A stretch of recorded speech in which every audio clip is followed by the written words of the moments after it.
Hey everyone, welcome to The Labyrinth, a podcast produced by Virtual Executive Director. My name is Becky Brett, and I'm your host. I'm an intuitive executive coach for artists, content creators, and entrepreneurs, and I can hardly wait to bring you this week's episode with improv teacher, performer, and corporate trainer, Joe Bill. But first, have you ever thought of working with a coach? If you feel stuck in your life and business, and hey, if we're being honest, for this community, these are often one and the same. A coach like me can help you get unstuck and back into your groove. I work with clients one-on-one using the mantra of the Labyrinth, which is release, receive, return, to guide our sessions. When you work with me, you'll build relationships that support you and your work, you'll dramatically reduce the stress in your life, and you'll find more time for the people and projects that you love. So far, my most successful clients have come to me when they are building or birthing something new, or they're facing a major life change. They seek me out to help them shed old habits, beliefs, and thought patterns in order to fully launch themselves into their new life or project. Now, if this sounds like you, fill out the application linked here in the show notes. And if I think we'll be a good fit, I'll contact you to schedule a quick call. And look, don't worry about the sales situation because I'm the one interviewing you. This week on the podcast, I got to interview Joe Bill, an improviser I met during my days with the Chicago Improv Festival. And like any good friend, we just can't quit each other.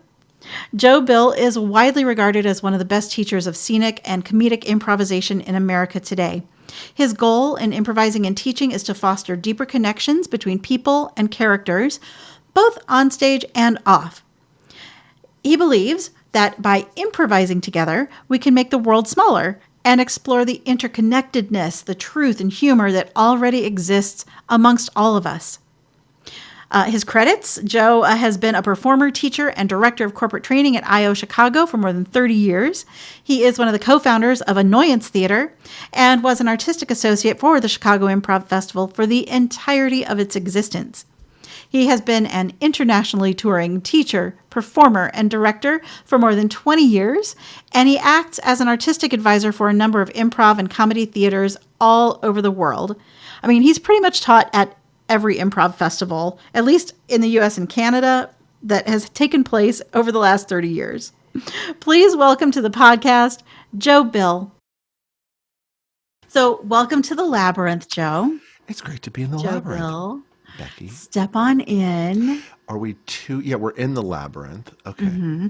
So the mantra of the Labyrinth is release, receive, return. As an improviser and a teacher and a world traveler, tell me how this year has been for you. It's been disastrous. Yeah. I mean, yeah, it's its own. It's been a unique flavor of the horrors that life can provide. And it has been, I suppose the cruel part was, cruel, C-R-U-E-L, and maybe it's cool. Yeah, it's cruel and cool, like life. Was I typically do 4 to 6 international tours a year, teaching improvisation, performing, directing. And I got to do my first one, so I got the first one in. And there was a festival in Amsterdam, and then a tour that went through Belgium, and then a lot of, probably like a week in 10 days in Amsterdam, a week in Belgium, and 4 weeks in France, basically. And in that, I got to have the full sort of improv festival experience in Amsterdam, and I got to have sort of I got to introduce 2 dear friends who I love, who are improvisers who I've never met. And one is kind of the British version, and the other is the American version of almost the same type person. In an improvised musical duo that I do with the British woman, Heather Urquhart. And do you know Stacey Smith? Have you met Stacey Smith before? I've not, no. So she's an American improviser, wonderful musical improviser, and she's currently in residence at Boom Chicago in Amsterdam. Okay. So they had never met, and I worked out that I would introduce Heather and Stacy in Blues Hammer. Blues Hammer is an improvised musical that Heather and I do with the accompaniment. Oh God, what's Joe Samuel, and he's a genius piano player. And it is purely based on the idea that the only musical improv songs that anyone really enjoys are all rooted in the blues and gospel. So it's a show that's made up entirely of different blues and gospel stylings, Oh my God, I love it. and it's called Blues Hammer. And it's usually a bunch of vignettes, and sometimes they tie together, and sometimes they form little narrative threads that go through. But the idea was that Heather and I would start our normal show. We would do two numbers, and then I would introduce them, and then they would meet for the first time. Oh, wow. And then I would just step aside and let, their meeting would be immediately improvising a scene and a song together. Oh my gosh. And so that happened in front of this whole festival, and it's so much an aspect of the improv festival thing where it's, you wait for these moments. So many of the improvisers knew each of them individually, and then everyone got the joy of seeing them meet. And I just got out of the way and stood by the piano. And I literally, the two of them, somehow they ended up doing a scene about one of them got a new toilet and would her best friend try it out. So there's like these two women who I love and who are amazing are singing about a toilet, and I'm standing by the piano just crying with joy. And little did I know what a beautiful metaphor for the year that would be. And I didn't realize that, of course, at the time. I'm going to cry right now. I know. Because it's really, at my heart, I'm an improviser, and I'm other things, but I'm an improviser. And so I love, I realized this somewhere around April, once everything else, I lost, I canceled 4 other tours and a prospective 5th one. The theater where I work closed down for good. My corporate work went away, or they were adapting to virtual. And there was one fateful day, or I guess it was like eventual, where I just said, okay, are you an improviser? Are you? Yeah. Or are you just an old man who's comfortable in doing the same shit over and over? Yeah. Yeah. And so that, in that week, and then with the help of my therapist, I sort of, I came to the realization that was the perfect metaphor. What I'm about is my reason for doing what I do is to make the world smaller. And in that little way in Amsterdam, I got to make the world smaller in front of everybody, and I got to feel the joy of that and my tears of joy, while the instrument of making the world smaller was a beautiful song that was sung about a toilet. Like, for some reason, that made all the sense I needed to get off my ass and start figuring out how to teach and play virtually. Yeah. Let's talk. Can we dive into that kind of moment, that week-long moment of rediscovering, like, your, because when we talked beforehand, like, you mentioned not only are you an improviser, but your background at the Annoyance and one or two other things that all coalesced in your brain at the same time to push you out of this, out of like the doldrums. Yeah, I think, and let's give some credit to anxiety and panic. Let's not. They are powerful motivators. Yes. Yeah, I'm not a noble Zen warrior who had a realization and moved the earth. There's also human anxiety and panic. Right. Like, oh shit, I have bills. Yeah. Okay. Yeah. Yeah. And so I think, it was really just like an examination of life. I'm in my late 50s now, and in a way, there's this transition into what I think is like, I look at like the last third of my life happened, about 2 years ago. And so It's been like doing the work in my brain, unlocking all the shit that I've suppressed and repressed and dissociated, from childhood trauma, realizing who I am, being able to work for myself, owning that I am this thing. And then as one of the co-founders of Annoyance, one of the differentiators about us in the realm of improvisation was, you know, forwarding this idea that, Mick Napier kind of led, which was the best way to take care of your scene partner is to take care of yourself first. Ooh, I'm so sorry. Sure. Can we pause on that for a sec and Hmm. linger here for a Yeah. minute? Because that is something that I put forward also in my work as a coach, in that it's important we operate from a place of overflow, Hmm. which is kind of what it sounds like, that you take care of yourself and you fill yourself up so much that you overflow to those around you, instead of taking care of everyone else until you're depleted and then you have to refill. Yeah, and maybe, I think there's a lot of applications. I think, I'm sure this is not a novel idea in the realm of human existence, but But people suck at it, though. I yeah, mean, people do suck at it. And because modern improvisation, anyway, mhm. as it's come to, as it's come into focus in the last, let's say, 50 years, is rooted in two tenets, and that is my job is to take care of my scene partner, and my job is to say yes and to whatever you say. Mhm. To me, which just sounds like a recipe for codependence, Yes, exactly. and to Mick, frankly. Yeah. And this, this idea, I think he started to articulate this in university when we were in like an improv and sketch comedy group at Indiana University. And take care of yourself first at that point meant every Friday we did a show, and we aspired the show to be at least 75% new each week.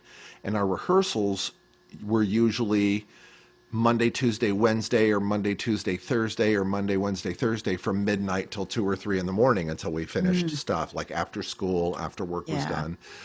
So it's that theater idea of like come having had. Hmm. And it quickly became apparent that we needed to focus on what we all brought in, contributing to each other's ideas, collaborating on everything, running some stuff, saying yes, but we're not drunk, we've all eaten, we're all rested, we've all done our homework, we're completely present. Mm. And so take care of yourself was a very practical uh, somewhere between piece of advice to demand that we showed up, and we all wanted to do a good show on Friday, and we were kind of the big show on campus for a while. Is cussing okay in the Yeah, yeah, labyrinth? yeah. Cuss away. Yay, fucking A. So yeah, so then that idea just got extended when, we all moved up to Chicago between 85 and 88, or half of that group did, and then somewhere around the late 80s, Annoyance formed, and it was, the half of the IU group called Double Take, and then through mostly people that Mick had met through Second City and IO, we brought others in, and that was like Susan Messing and David Rozowski and Mm. a number of people. I think Ed Furman was shortly after that, but the the rules of the Annoyance were be a nice person and take care of yourself first. And then the analogy that we always offer is the airplane thing. So, like if the plane's going Mhm. down and the oxygen mask comes down, Mhm. then put your mask on first and then put a mask on the kid. So, when you're talking about caring for each other from a place of overflow, I think it's easy to connect those dots. I Mhm. don't know that, I mean, overflow, I think, has another implication or two, Hmm. but it certainly implies you, if you're depleted and if you're not full of the stuff that really makes caring present, connected, and responsive to what is there to the other person, then that's better than just being obliged to be caring in air Mhm. quotes, and the tool you use is yes and. because I think it removes intentionality and I think it removes empathy. Ah, wow. We went deep really fast.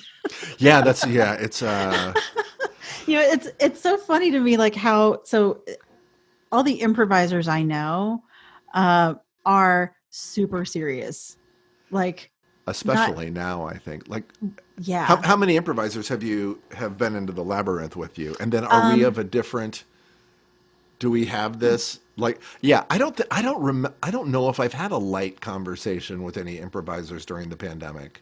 yeah, I definitely have not. It's I no, I interviewed Scott Duff, who is a mhm, comedian and improv is part of his background. mhm. I interviewed Dave Rosowski, very serious conversation, Of because that course it was was. Of right course it was. Of after. course it was. Of course it was. Of Of course it course, was. Yes, of course it was. Of course it was. Yes, yes, deep. Yes, of course. It's deep or it's not deep. Because what's not deep is deep and what's deep is not deep. I mean, it's what it is. we love you, I love Dave. Ros- I love I love Rosowski. him so much. Yeah, he's one of my favorite not just duo partners but humans in the world. Yes. Oh God, yes. And Jonathan Pitts has been on a couple times to talk about Hmm. various things. But yeah, I mean, what I've noticed is there's a picture of me and Mark Sutton um, during the Chicago Improv Festival. So during an improv festival, a festival of fun and comedy and joy and inspiration and serendipity. We are the two most serious motherfuckers on the planet I in this blame it on picture. Mark. Like, we are all business in this picture. And it was Hmm. captured at an after party. I'm like, oh Hmm. my God, so much there's a lot of seriousness goes into making improv. And it's as much as it's fun for the audience and enjoyable and is fun to play and is liberating in so many ways, there's there's a lot of care and love and empathy that goes into really good improv, I think. Thank you for coming to my TED Talk. Yeah, that's great. It's perfect. Next slide. Yeah. Um, I think you're I think you're right. And I also have noticed, I mean, really, the 90s are when improv festivals started, at least Mhm. in the States. And Chicago Improv Festival was one of the first. It was among the first. I think the Big Stinkin' in Austin Big Stinkin' International Improv Festival might have been the first, but I'm not sure about that. Mm. And the something I've noticed over the years is, I travel around the world. I play with all of these different people, but when I'm in their home and they're part of the team running the improv festival, they all look like you and Mark did in that picture. And it doesn't matter if you're just like a totally free spirit on stage or what type of improviser you are. If you're part of the organizing team, there's a burden on you Yeah. to do the administrative shit that needs to be done so that utopia can happen. Exactly. And Yeah. I liken it to what if the people at Disney World that worked behind the scenes were also the performers? Because the performers are also kind of repressed and they're like boxed into these certain roles. But Mhm. for Disneyland or Disney World to be a magical experience, there's a shitload of people behind the scenes who are just tending to every little deal because magic doesn't just happen. Yeah. It, How sad. Magic doesn't just happen? What? I mean, in a festival, Oh, yeah, it doesn't. I You have mean, to make magic. it. Yeah, or I mean, this is magic, like what we're Mhm. talking about, or this is a container where magic could be Yeah. discovered. Yeah.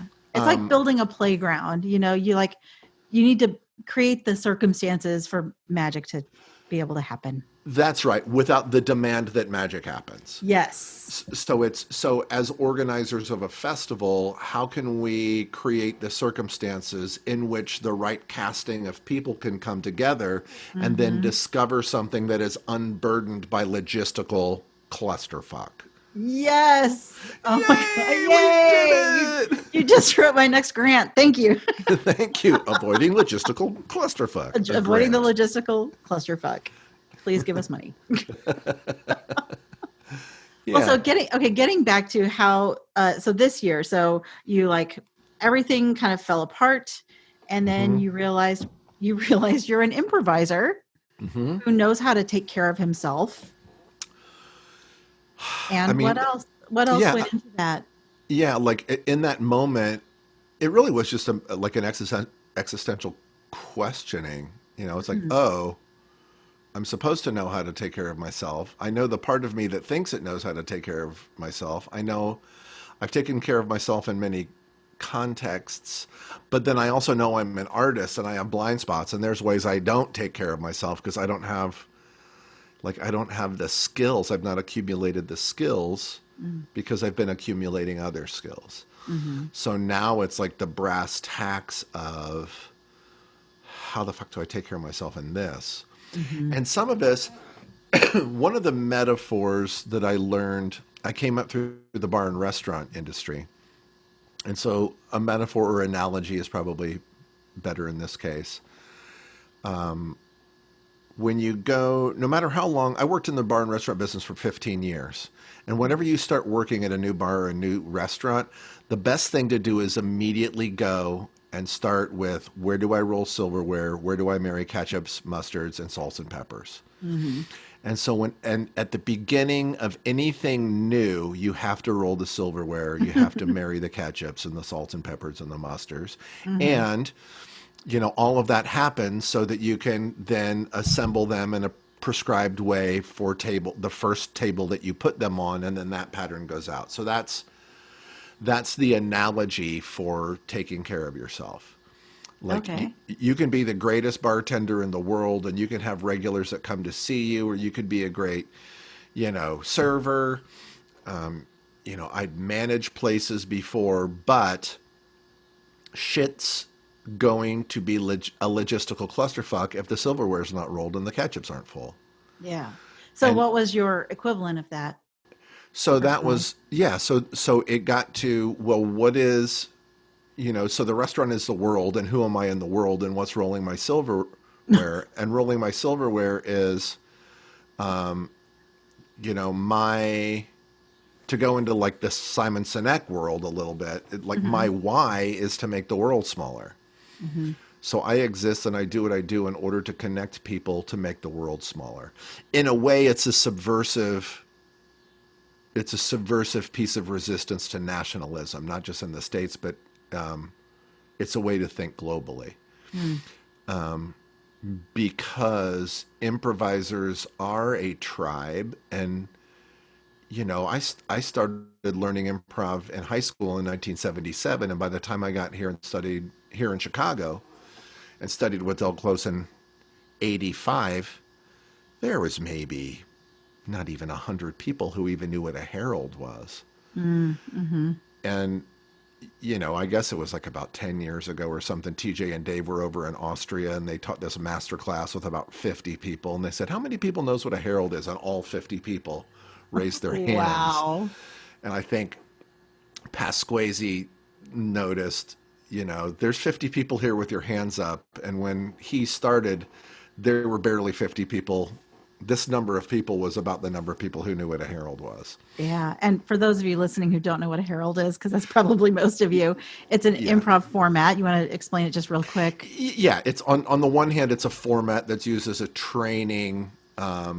Nowadays, it's used as a training tool that teaches improvisers how to integrate scenes and games and an idea of a bigger story, a bigger narrative, and how to improvise in different ways, so that we start with a simple topic, and then by the end of our quote unquote play, at the end of our quote unquote herald, 30, 40 minutes later, we've discovered some type of deeper meaning and connections between things that that we weren't aware of before we started. It's So like it's watching a just, one-act play unfold yeah, I mean, before your eyes. ideally,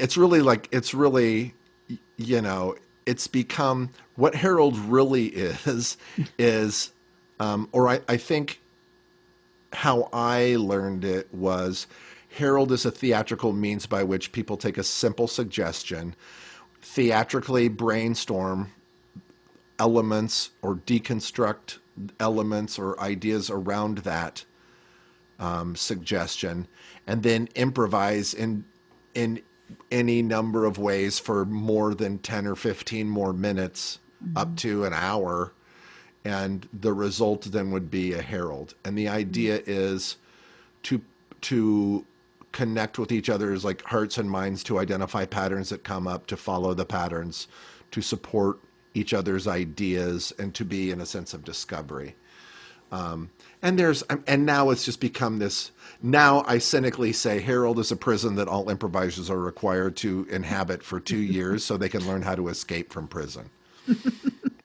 I think Well, also yeah, like knowing the this rules so you can break them. yeah, and just and you can look as Harold. You can look at Harold as a very confining, obliged proposition. But if you can find inspiration within the Herald, Hmm. then that's where the quote unquote magic is. And in a way, this pandemic is a Herald, Oh, and much yeah. more entertaining than a lot of Heralds that I've watched. Yes, Yeah. yes, mark that. Now we've got our sound clip. Um, but it is. It's when we first learn. I look at improvisation as a medium like paint. I don't think improvisation Mm. is art. I think you can learn to use improvisation to collaborate with others where art may be yielded. Mhm. But it's the idea of making something out of nothing. Hmm. Which Other is what than we're all doing right now. this is exactly what we're doing right now. And I'm in that hippie idea that it's going to happen by following the love, not by following the fear. Even Mm. though some micro suggestions within Harold are follow the fear, which is Hmm. like follow the anxiety. What are you afraid? There's an idea. You just gave me an idea. I have no idea where you want me to go with that. But maybe you're just saying an idea. So the idea of, don't, bring a brick, not a cathedral, right? Oh, yeah. So each of Oh us my are God. placing bricks, and we can Hmm. aspire to build a cathedral, if, but what we'll discover is the truth of what wants to be is Hmm. simply by taking turns placing bricks, Yeah. which then gets super Buddhist. I'm sure Rosowski covered all of this.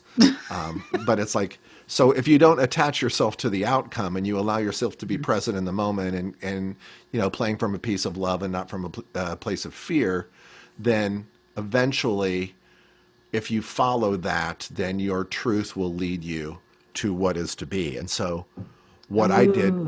what I did was I started by teaching improvised storytelling skills, and then running a gathering slash workshop where people just trade short stories with each other. And I do that at least 2 or 3 Fridays a month, 2 or 3 Fridays a month with people from Mhm. all over the world. And it's like 90 minutes to 2 hours, and people just tell short personal stories. They share that we just share stories based on each other's stories. So the evidence right there that the world is small and we all live Mhm. in the same city called Coronaville right now, that's it. And then from Yeah. doing that and practicing doing that on Zoom, then my engineering brain had time to get comfortable with the jazz of this instrument so that Mm. I could then say what in real life might work in this context. If I'm playing this instrument, what songs from real life that are in person, intuitive songs that I know, can Mm. fit and can be played on this instrument. And that's, you know, that's where I am. And Mm. I think it's also being thankful. It's being thankful that I live a fairly minimalistic life. I don't have credit cards. I don't have a car. I don't need a lot. Mm. But, I still have to provide for myself and for my kids in different ways. I've got, two kids with different people because artist. But, it's like I'm responsible for caring for, financially and Mhm. emotionally for both of them in very different ways, but I do. And so I'm no good to them if I'm sitting here in a state of panic and fear, anger, sadness about seeing that probably this year is going to end with me making maybe 30 to 40% of what I usually make in a year. Mm-hmm. I can worry about that relative to what's before. I can say, okay, if I'm thinking like a squirrel and I'm thinking about how to get through winter, Yeah. what do I have to make? And yeah, there was a time where I thought I can't see past November. And then all of a sudden a couple of things came in Mm. because people caught word that I was doing this thing. And, this is the new, a piece of, Adaptation. yeah, I mean, a piece of this is there's still corporate people out there that are human. What? Yes, that are looking for team building takes on a different thing because now part of improvisation is human connection. It's not all just fun and games. And Right. the world is in a state of grief and longing and pain right now Mm-hmm. as we try to go about the game of commerce. Right. And so team building, this thing that I'm doing, there's a place for this in the team building space in any corporation. So Mm. I don't, there's no 6-month plan. There's like, I can look on the calendar and see, okay, I've got September. Okay. Mm. Yeah, And then exactly. And then we'll deal with October when we deal with October. I that's love it. what you said about detaching from the outcome, and Mm-hmm. your truth will lead you to what is to be. That's something that I talk about a lot too. That if you attach yourself too much to an outcome, a specific outcome, you limit the insane abundance that's trying to come into you. Yes. And to just use different words to express the same thing. Mm. When you're attached to an outcome, you compromise your ability to discover that which is outside Ah, what you can envision. yes, yes. As Oh long God, as I love it. as long as serendipity came up earlier, Yeah, there's yeah. because we're humans. I'm also a neuroscience nerd, so I feel some of this wanting to seep in Bring here. it, bring it. Yeah, so part of what I'm interested in is what's going on in our brains when we judge ourselves. Like what is Mm, self-consciousness and self-judgment and what's happening in our brain, and specifically how is that information relevant to when we improvise? mm. So what does happen? Well, my theory is, and if there's any neuroscientists out there, I believe that the center for self-consciousness and negative self-judgment might lie in a piece of the brain called the dorsolateral prefrontal cortex, Okay. and that's the part of the prefrontal cortex that it switches on and off. Hmm. And one of the things that it does is it tends to our own sense of safety within the solution of a problem.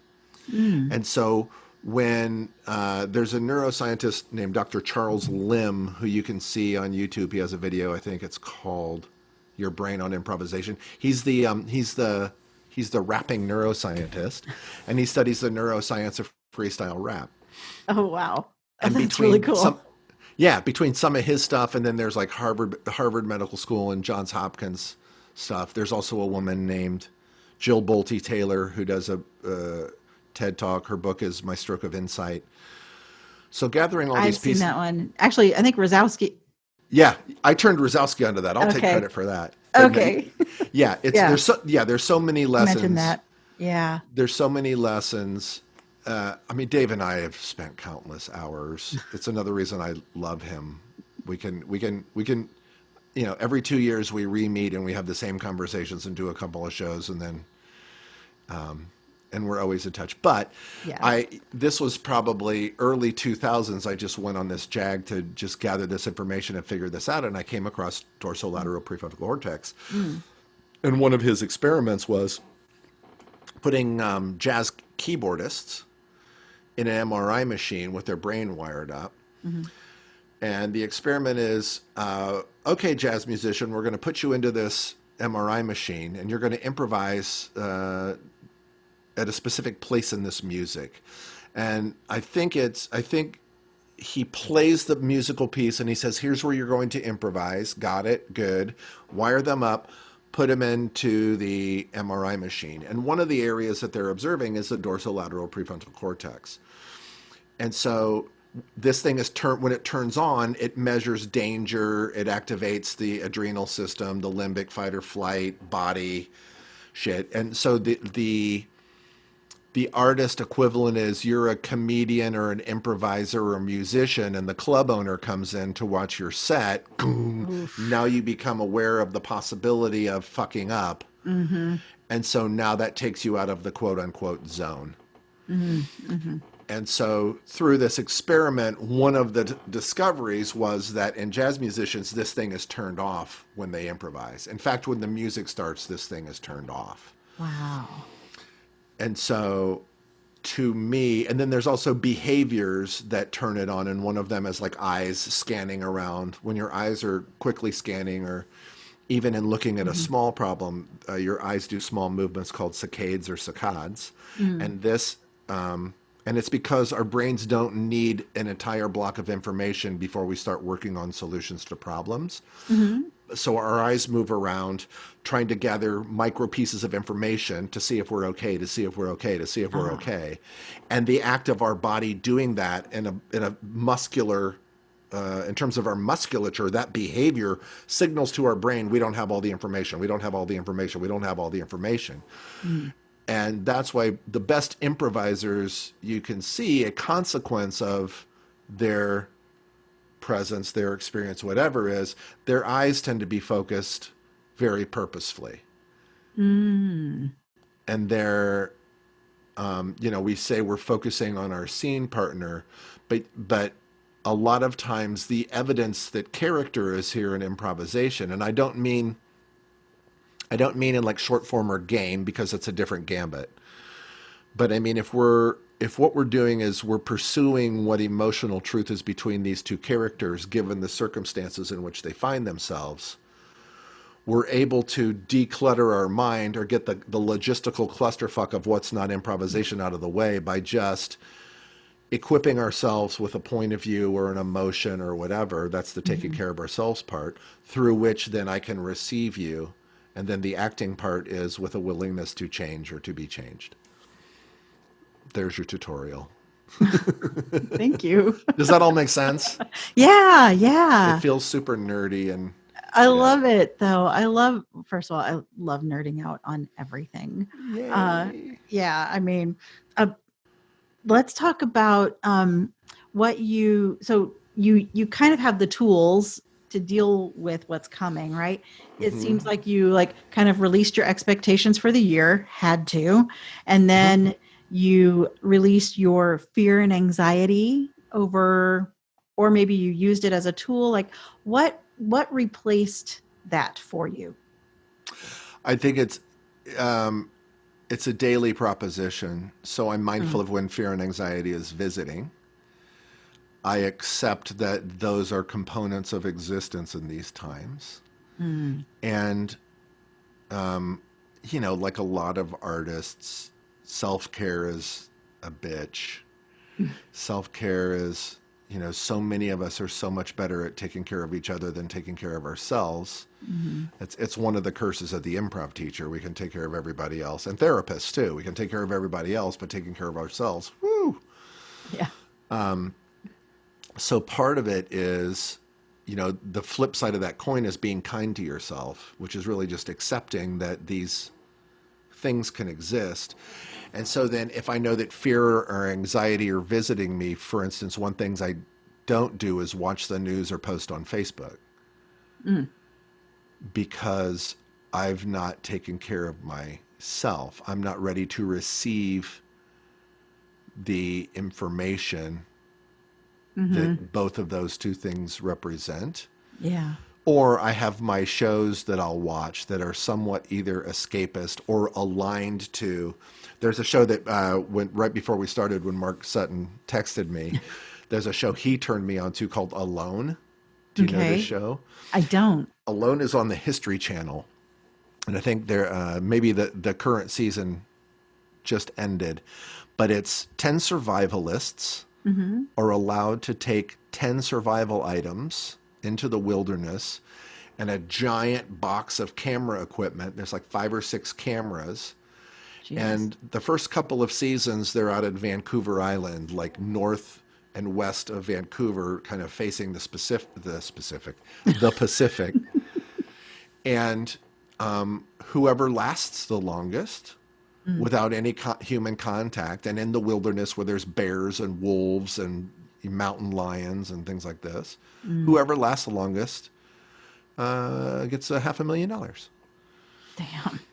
And so on the one hand, these people are put in this dream scenario that they've been preparing themselves for their entire life. In the first 2 or 3 seasons, there's a show that leads into the season that's like the vetting process. And how do we, what skills do these people have? And can they hack it? And are their personalities okay for TV? And are they technical enough that they can work the cameras? And will they be diligent enough? And so it's everything from showing the action, showing the scenery around you, recording your thoughts. And at first, in the first little chunk of time, from a day to the first week or two, there's people that become unnerved by the circumstances of the elements. Holy shit, that really is a bear. And that bear keeps coming by my tent every night. I'm out. That has nothing to do with I can build a fire quickly. Yeah. And then the second phase is, why am I doing this? I'm hungry. I'm losing weight. I miss my family. I miss my loved ones. I mean, the $1 million it's a thing, but really what I've done is I've realized the importance of my family and the people I'm connected to. And then the final people are usually a combination of, I'm going to prove this to myself. I do miss my family, but I'm doing this for my family. And I am going to push my body to the absolute edge of facing physical harm, because they have medical teams that go out.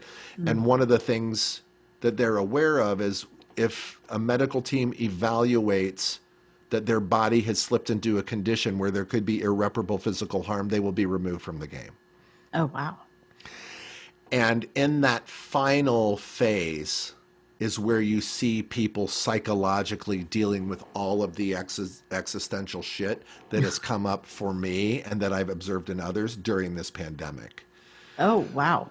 So for me to see some of this stuff in a completely different context is for me to recognize some specificity of humanity that has to be universal, but it's evidence, it's moved from like intuitive. At least this has shown us some really tangible evidence of what it is to be human that's no longer intuitive or theoretical. Like it's you can actually observe it. Yeah. We live and observe duress and grief and loss and pain and anxiety and the consequences of uncertainty and everything. Yeah. And so, I mean, I guess there is some comfort in knowing like I'm not in this alone, but it's not the comfort I would have imagined.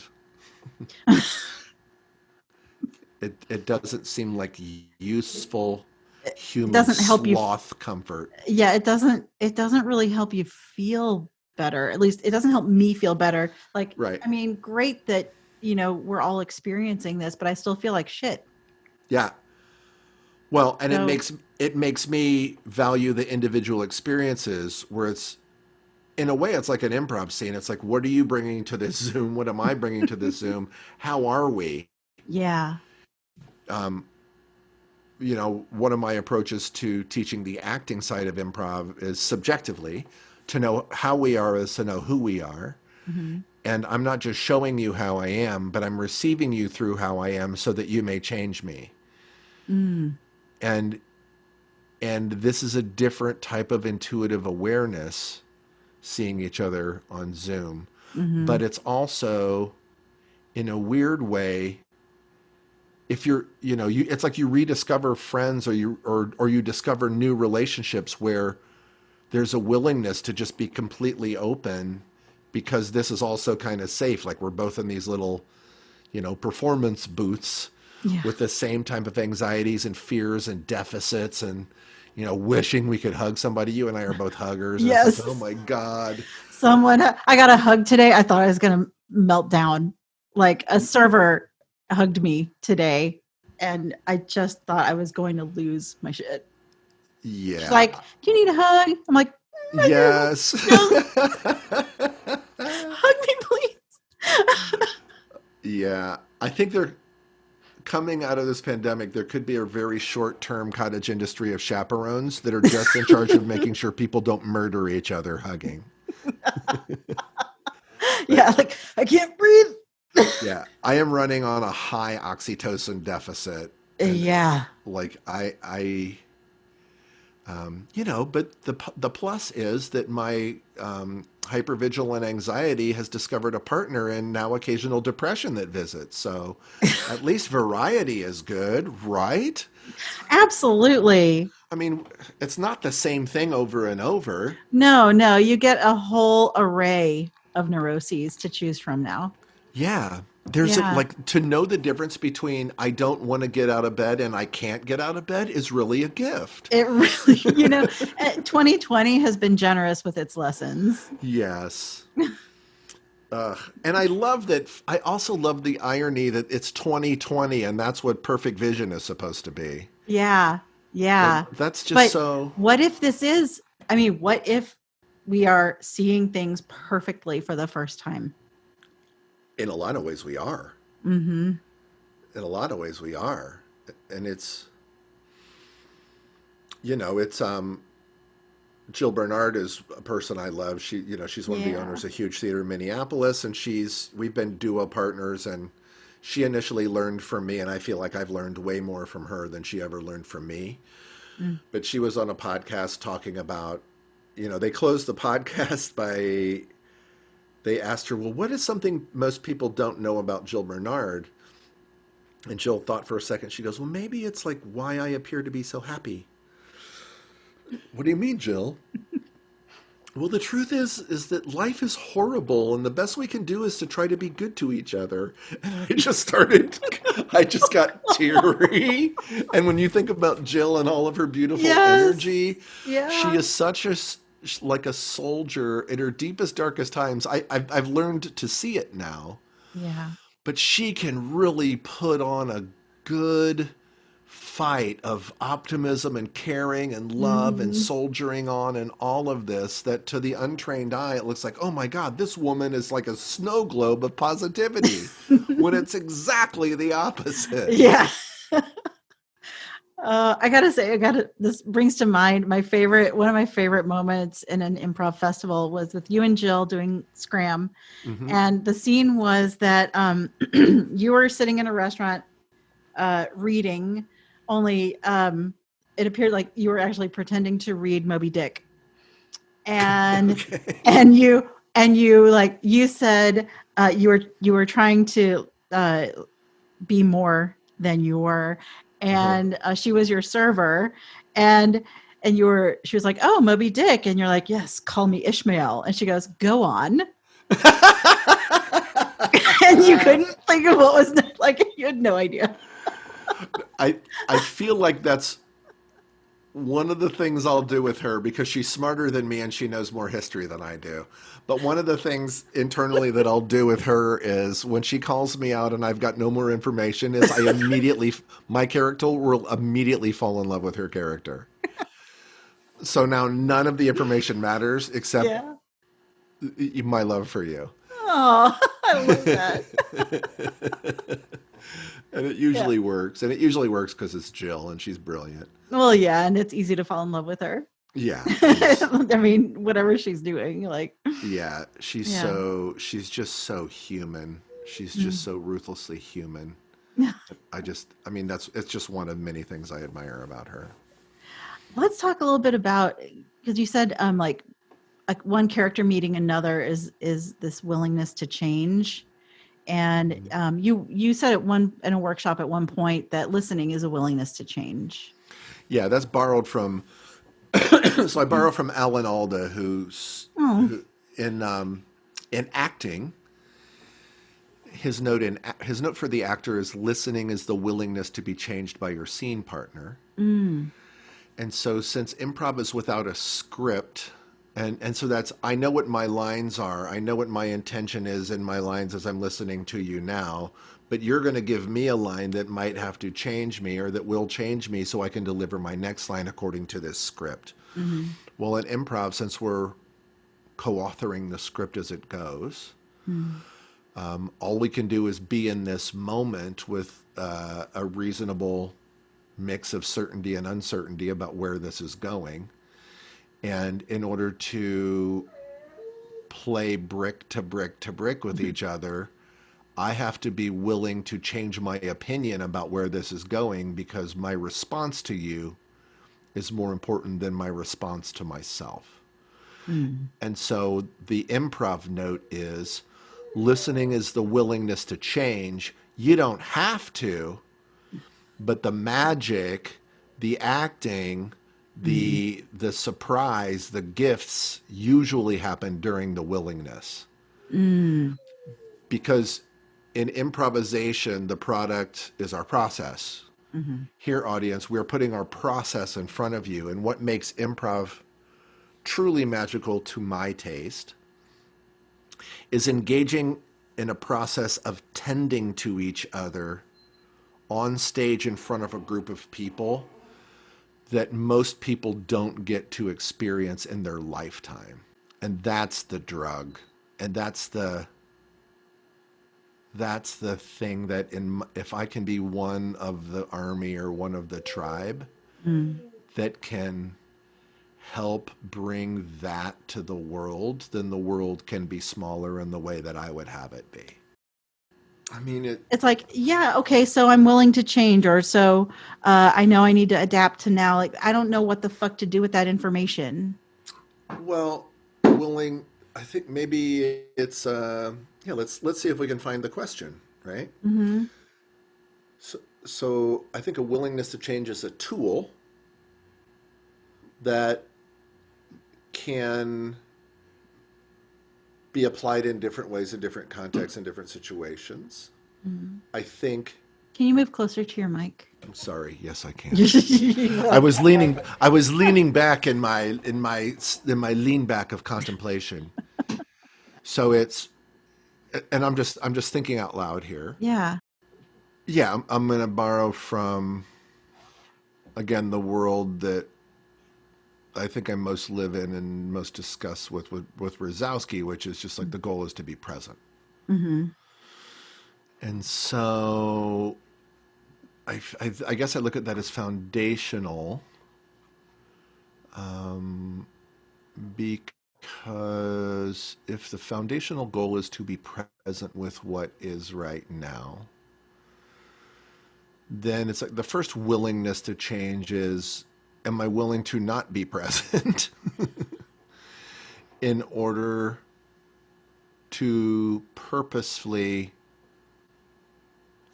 think forward, think back, Mm. whatever. And so then it gets into like mindful. It gets Mm. very Zen-y and Buddhist-y, and it's like, boy, am I no expert. But I also feel okay talking about it because I think my favorite people that are or practice Buddhism are the people that consider themselves shitty Buddhists. Yeah. Tell me more. Well, because I mean, actual Buddhists are probably locked up in a cave somewhere, and not speaking. Or at least they're always questioning. It's not of you know like improvisation. You're in process. Mm-hmm. There's no end point. Mm-hmm. You're just you're present. You're mindful. Well, in improvisation, one thing I believe is that it's pretty easy to argue that you cannot teach people to improvise, but as a teacher, you can only help them remove the things from their brain that are not improvising. Okay. So and which is really the barriers to being present, Mm.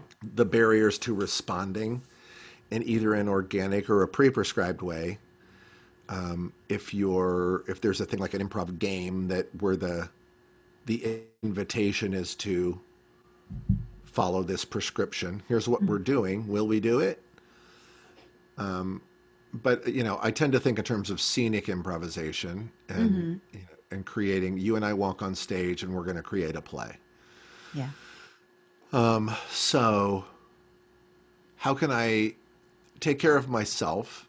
And to be clear, like a lot of us that were there at the beginning of the annoyance, and that's like Mick and Mark and Susan and me and Rosowski, Bob Fisher. Those of us that were all sort of in this cauldron of what the fuck does take care of yourself means. I think we all have slightly different takes on it that Mm-hmm. are also aligned with like how we're wired and stuff. So I tend to teach from a place of emotion and psychological awareness. The best gift I can give you is a mindful choice to show you how I am and how I'm receiving you. And then Mm-hmm. I can be changed by you or not. Mm. But the ultimate goal is if we're having dialogue or whether we're doing something or face to face or whatever, Mm-hmm. the ultimate goal is I'm listening to you a little bit more than anything else I'm doing, whether I'm, creating space work or whether even when I'm talking, if we're really going to create an hour long play, Mm.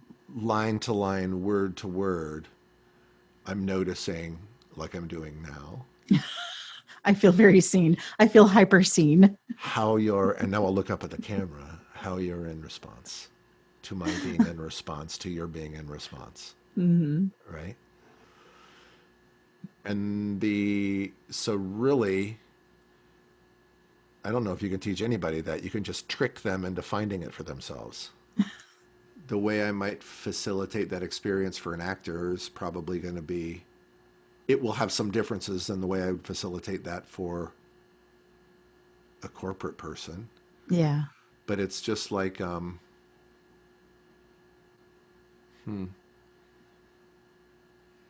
guess one of the things what's coming up for me is when I'm called upon to direct or put together a show, oftentimes in festivals. And, if it's in a foreign land, a lot of times it means there's improvisers who all have a different mother tongue and a Mm. different, they play in different styles of improvisation and they speak different languages.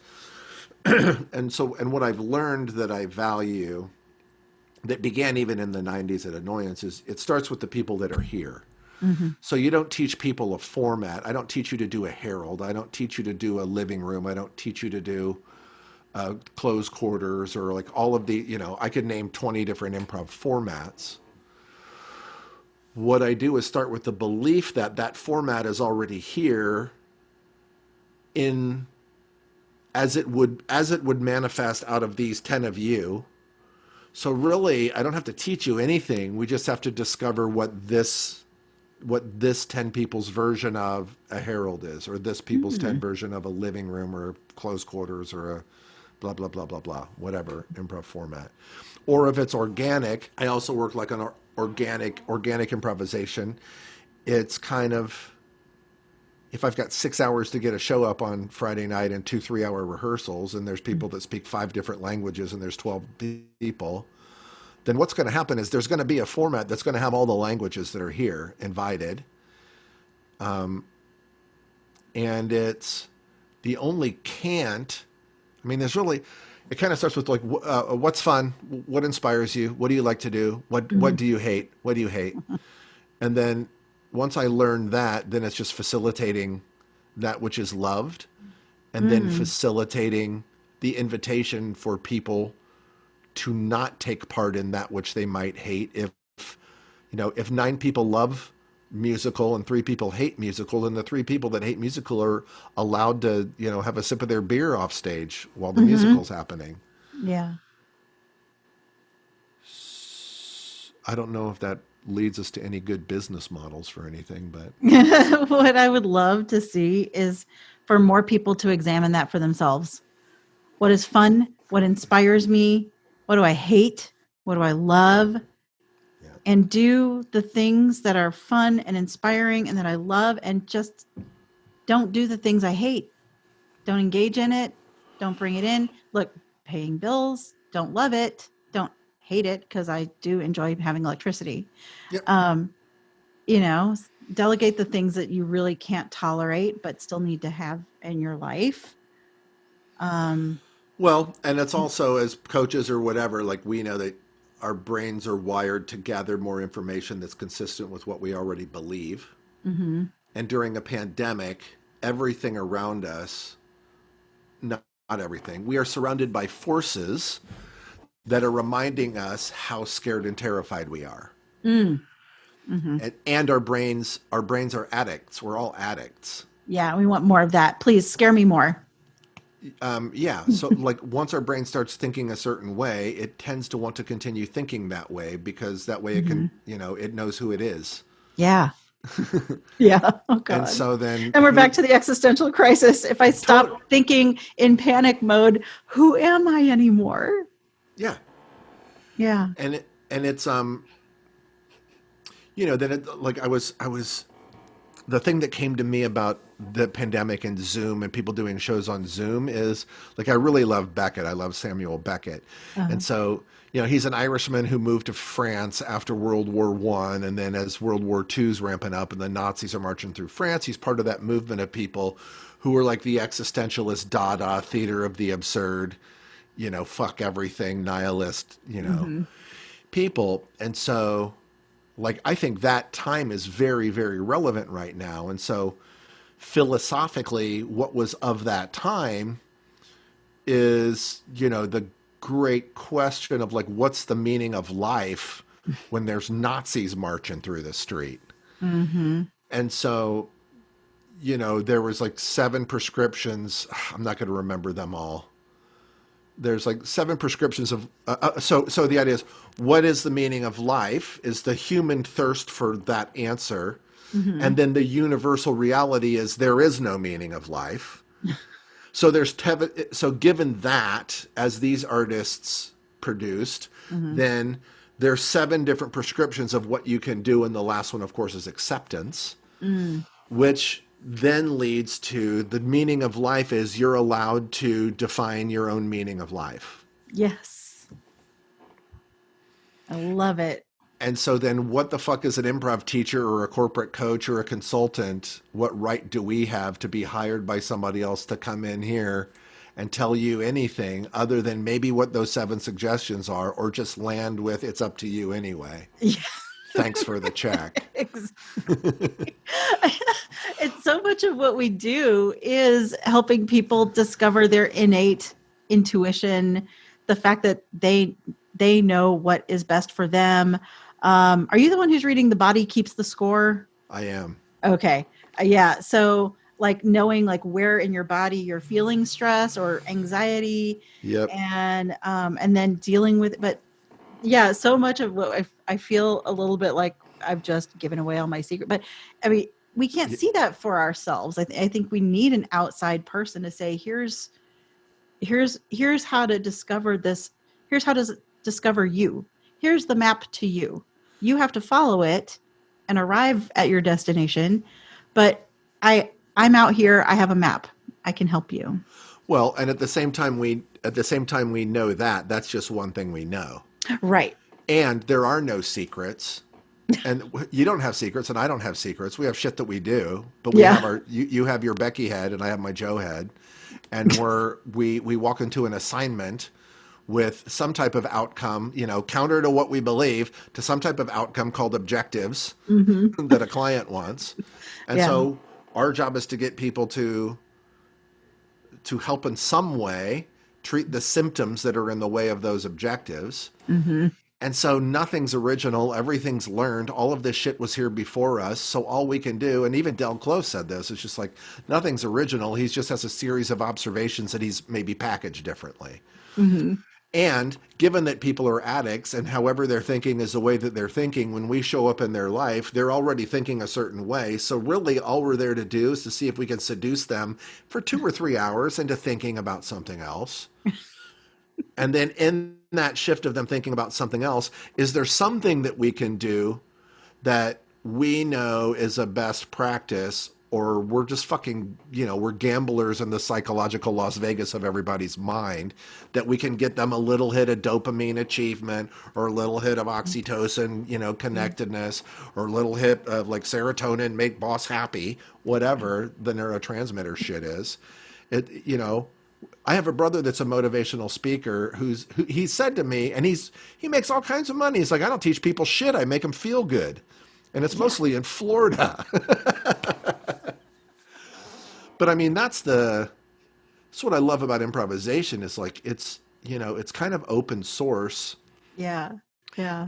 And whenever I teach a class, I'm always like, anything that I teach here, if you're a teacher, take this exercise and, let me know how it goes. If you find a new wrinkle, you're going to do it anyway if you're going to do it anyway. So I don't ask that you even give me credit. It's just like, if you find something new, like, let me know. And that's part of the we're all connected thing. Yeah. It's even like on a quantum physics kind of level, everything is already here. That's right. You just have to observe it. It's not here until you see it.